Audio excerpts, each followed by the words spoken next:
Thank you all for joining us today. Welcome to the College of Liberal Arts and Sciences, or CLAS. My name is Evelyn Tribble, and I'm a professor of English and Associate Dean for Humanities and Undergraduate Affairs. I'm joined today by my colleagues Andrew Moiseff, Associate Dean for Life and Physical Sciences and Professor of Physiology and Neurobiology, Mansour Ndiaye, Associate Dean and Executive Director of the Academic Services Center, and our moderator, Rebecca Bacher, Director of the Academic Services Center. We're going to start today with a short video that highlights CLAS and the adjustments you'll make as new college students. We will then take questions from viewers. The entire presentation will take about 30 minutes. If you have an academic-related question that you'd like us to address, please submit it in the YouTube live chat. Now let's get started with our video.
It appears we're having some technical difficulties.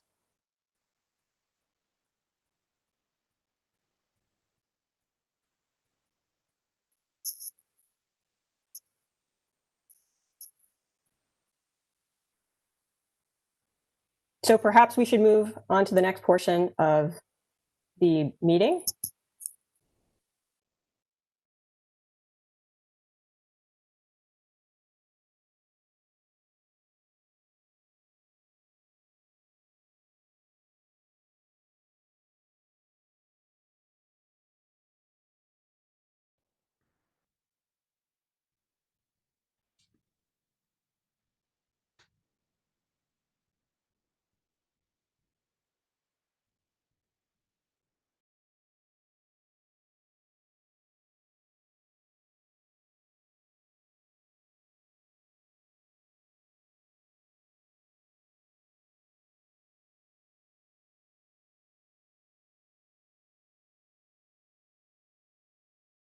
While we're working to figure out our video, we'll go on and answer a couple of questions that we received ahead of time.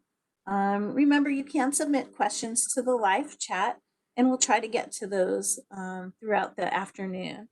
But I'll direct our first question to Mansour Ndiaye, who's the Executive Director of the CLAS Academic Services Center. Mansour, in order to succeed at UConn during the challenging COVID-19 period, what strategies would you recommend to incoming students? Thank you, Rebecca. Again, thank you for joining us today and welcome to UConn. As it pertains to the question, there are three things that I would like you to keep in mind.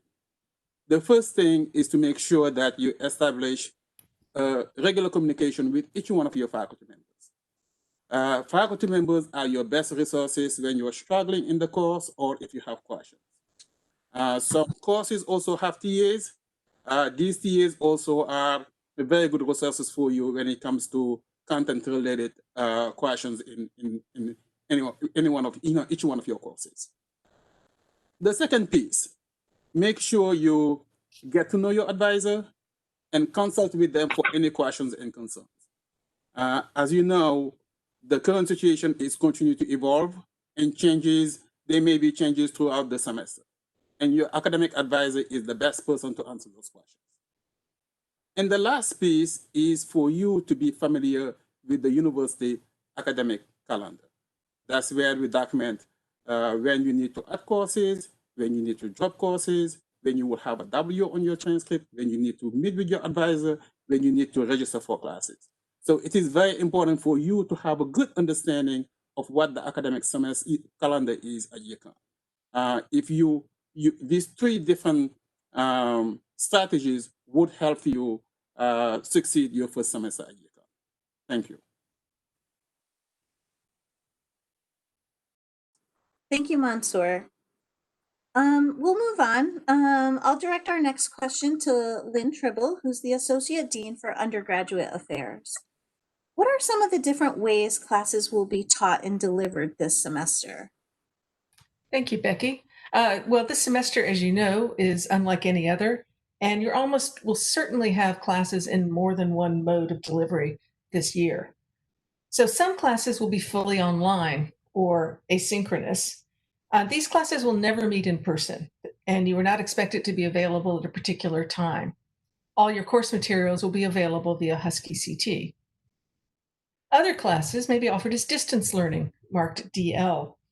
These classes do not meet in person, but you are expected to be available at the times in which they are scheduled.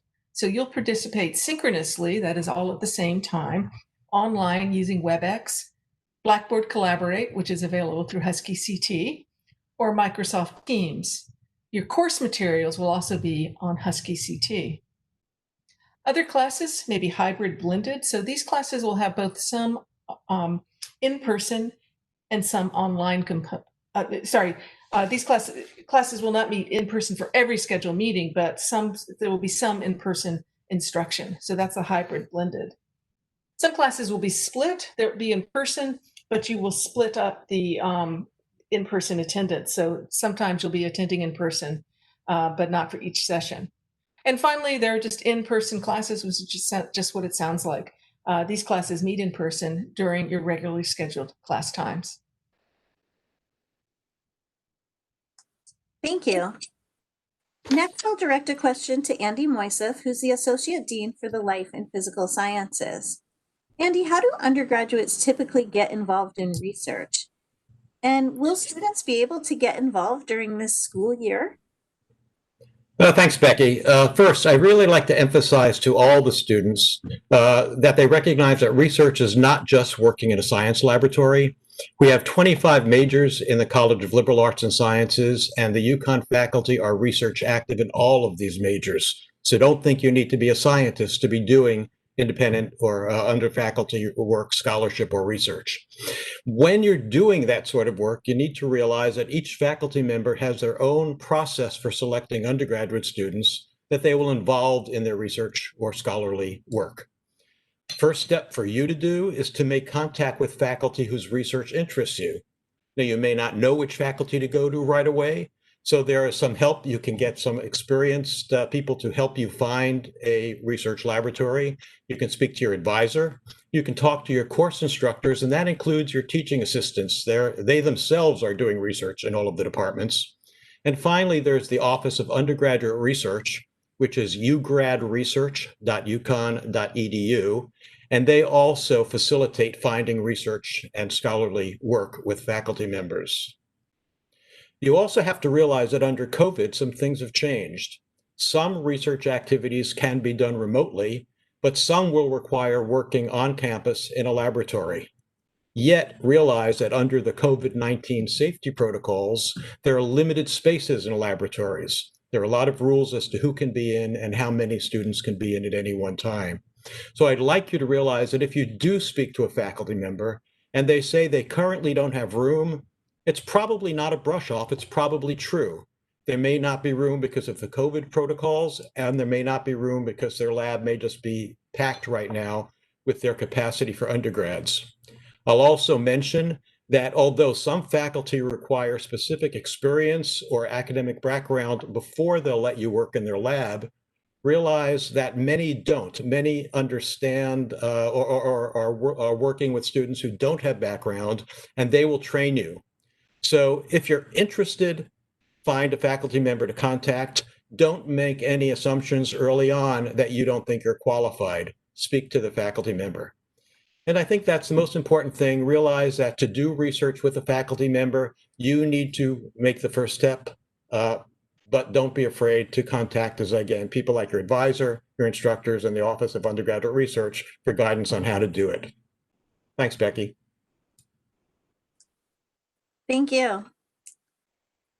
So Mansour, I was hoping you might be able to share some insight as to how students might be able to connect with one another this semester. Obviously, we're in an unprecedented time, and we have some students who are living on campus, but many others who are joining our campus community from home. So do you have any guidance or advice as to how those students can connect with each other or connect with our campus community this coming fall semester? Thank you, Becky, for that question. There are various ways students could connect with their peers and also connect with the various resources we have on campus. One thing that you will realize is that whether your course is going to be in person or is going to be online, you will be able to interact with many of your peers, whether it is in the classroom or via Husky City, where most of the courses that are online will be hosted. In those settings, I strongly encourage that you get to know your peers and interact with them. This also goes back to the question I answered earlier about the best strategies you may have in order to succeed at UConn. You also, just as much as you want to try to connect with your peers, you also want to connect with your faculty members, right? That is very important. The second piece about connecting with the rest of the university community, one is your advisor, who would probably be the gateway to many of the resources on campus. We also have a lot of clubs on campus. Even though we may not be in person at 100%, you will still be able to connect with some of your peers, whether they are in your majors, whether they have similar interests, by joining a club at UConn. Right? So a lot of this information, will be available either by going to the ASC website, the CLAS ASC at UConn.edu, or the student recreation website. You will be able to find a lot of clubs, and I'm sure any of you, regardless of what interest you have, you will be able to find a group to join. And thank you again, Becky, for the question. Yes, I also want to share that the involvement fair will still be happening virtually this fall. So for students interested in learning more about all the different clubs and organizations, the involvement fair will begin on September 8th and run for 3 days. So students can go to the involvement fair virtually to find pretty much any activity that falls within their interests and areas of study. So moving on, maybe Lynn, you might be able to answer some questions for us about class size. How big are classes at UConn and what can students expect? Well, the class size at UConn varies quite a bit. When you're taking first year writing, you'll be in a very small class, about 17 students. And to pick up on Mansour's comment a minute ago, your first year writing class, if you're enrolled this semester, would be a great place to get to know other students because it's quite small. You have lots of opportunities to discuss with each other, to do peer reviews. So those courses will be great opportunities to get to know one another. There'll also be quite large classes, but most large classes are not meeting in person. You'll be having be doing either distance or hybrid, in which you might watch a lecture, but then you'll have opportunities in most cases to interact as part of a smaller group. Maybe Andy has some other insights on class sizes in the sciences. Again, I think what we'll find, and this is usually typical, are the introductory courses. The introductory science courses are typically large. Many of them have laboratory sections associated with them. In the case of most laboratories, most of them have gone virtual, but that still means that you will work in a virtual setting with a smaller number of individuals. A virtual lab or an in-person lab usually has between 18 and 24 students, even though the large lecture may have 200 students. So you have two different types of environments there and two different opportunities. I will say, and this is true for all of the classes, whether you're in a class with 12 other students or whether you're in a class of 300, remember that you can always contact your teaching assistant or the faculty member who's teaching the course. In the syllabus, they usually will give you instructions on how to contact them. Typically, it will be by email. And realize that even if you're not directly in the class, you do still have ways of contacting your instructors for help or to clarify things. And take advantage of that when you can.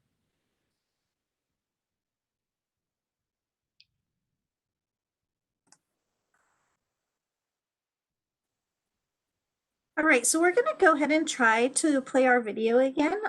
But if it doesn't work, we're here and we have more questions that are coming in. So we'll be here just in case.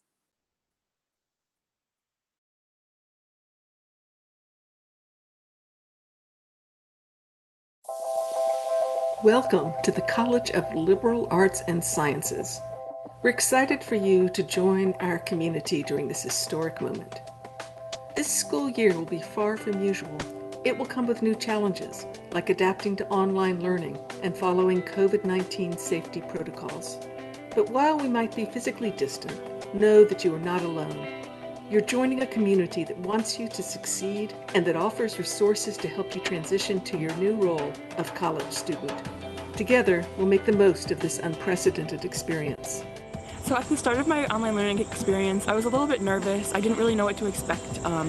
But by the end of the semester, I found that all of my professors really worked hard to create engaging and exciting curricula to really have us participate and to feel like we were really getting an enriching learning experience. At UConn, you will have the freedom to explore ideas and fields of study. You'll discover new interests and learn that some topics just aren't for you. This process of academic exploration is important. It helps you find what you're passionate about and what motivates you to learn. And there's no better place for academic exploration than the College of Liberal Arts and Sciences. CLAS is a diverse community of creative scholars and educators who are committed to empowering students, like you, to discover your voice and make a difference in the world. As the largest college at UConn, CLAS offers the widest variety of majors, minors, and perspectives. Our programs will prepare you for successful careers and help you better understand the important issues facing our world today, such as health and human behavior, ethics and culture, big data, and environmental sustainability. As a new CLAS student, you'll enjoy a great deal of flexibility and choice with your academics, but you'll also face important choices outside of your classes. Your new responsibilities include everything from choosing your sleep schedule to deciding how to socialize. And this year, some of your choices impact on our community like never before. By following the university protocols for COVID-19, you'll help do your part to protect the health and safety of yourself and those around you. Remember that each decision you make has both benefits and costs. Ultimately, the decision is yours, and you are responsible for the outcome. But you don't have to make decisions alone. CLAS and the university offer many resources that can help you weigh your options and make the most of your college experience. UConn will work with you. And I say UConn because there's just so many caring people at UConn on campus that will make things happen for you. I was just in shock for the past 2 years. Anytime I had an issue, anytime I needed to do something or to access something, we were able to work it out. And I've seen people go out of their way to make things happen. Academic advising in CLAS is coordinated by the Academic Services Center. They oversee more than 400 staff and faculty advisors who meet one-on-one with students. The center can also provide you with a dean's signature for various forms and procedures, including declaring a major, minor, or additional degree, and requesting permission to add or drop a course. Find out how to make an appointment and learn more about the center by visiting this web address. Your course instructors are also here to help you. No matter how your classes are taught, your professors and teaching assistants will be available to answer your questions during virtual office hours. Find out how to get in touch with your course instructors by consulting your syllabus or by visiting your courses page on Husky CT. Other important university offices include the Center for Excellence in Teaching and Learning, which offers tips and resources for online learning. Online tutoring offered through the UConn Writing and Quantitative Centers, Student Health and Wellness Services, and the Center for Career Development, which can help you develop skills for your professional journey. You can find links to these and other resources by visiting this web address. These offices are here for you, but remember, it's up to you to seek them out. The earlier you identify a problem and reach out for help, the easier it will be to find a solution. We thank you all for joining us today and wish you all the best as you start your UConn CLAS journey.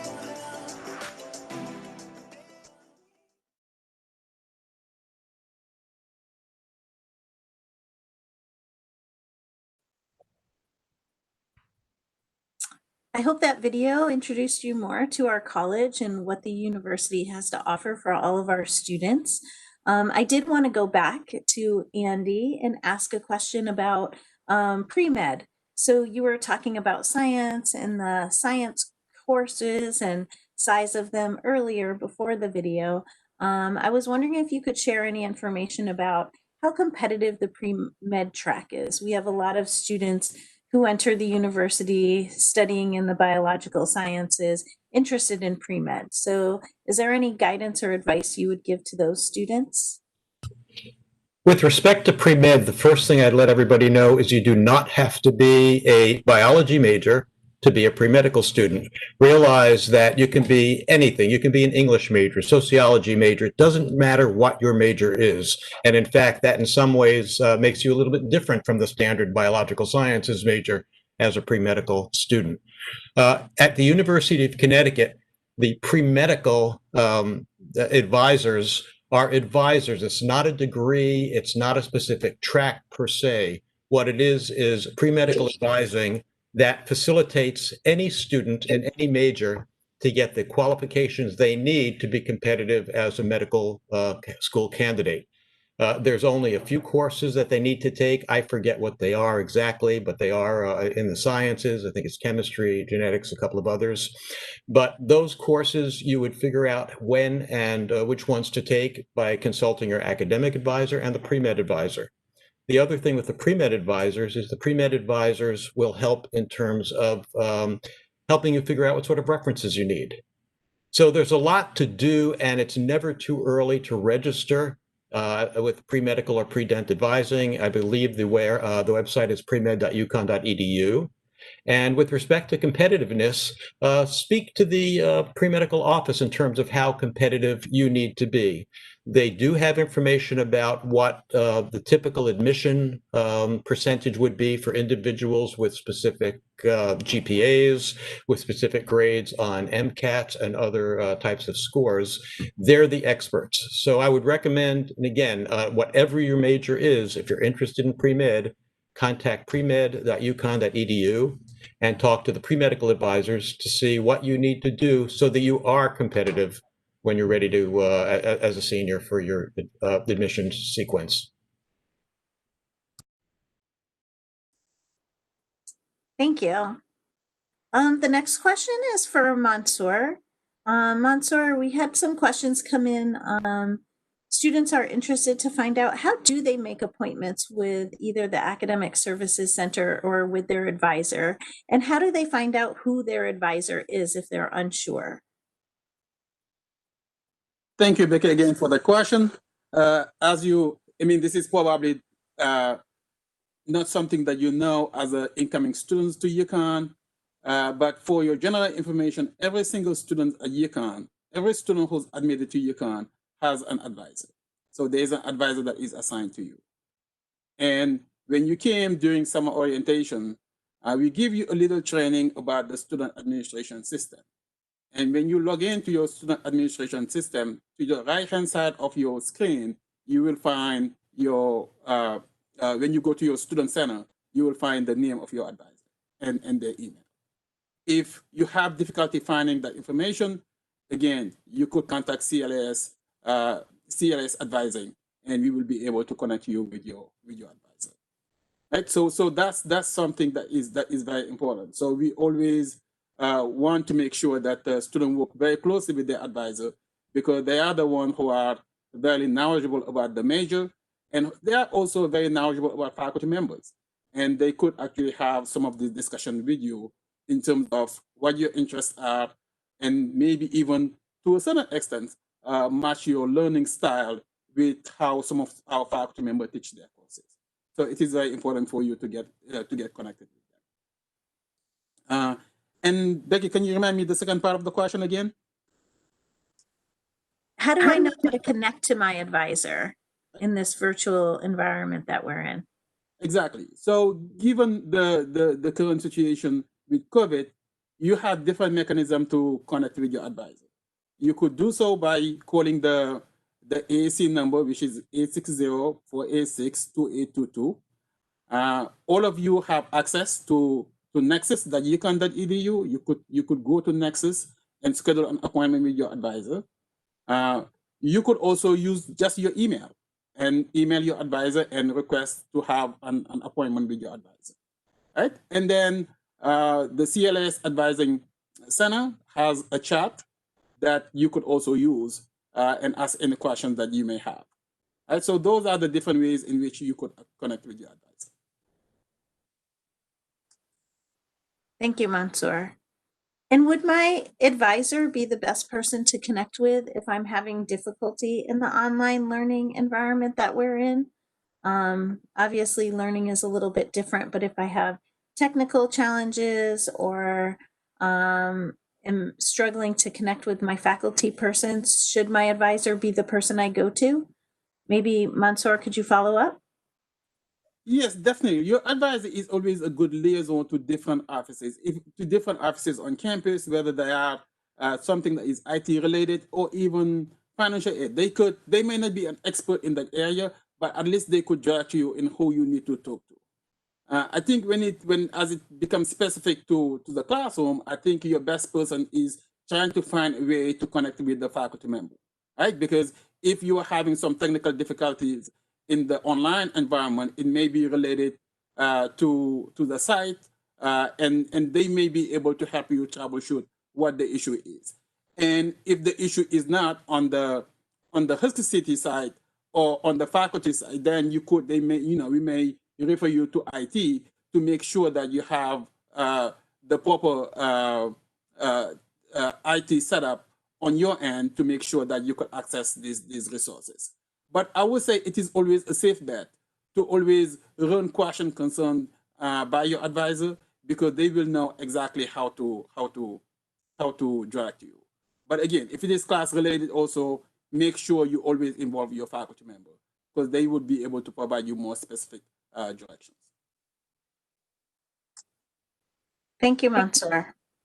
So I believe that's all we have time for this afternoon.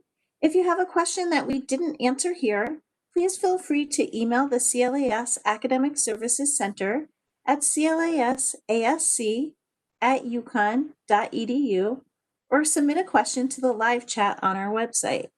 These links are available in the description of this live stream.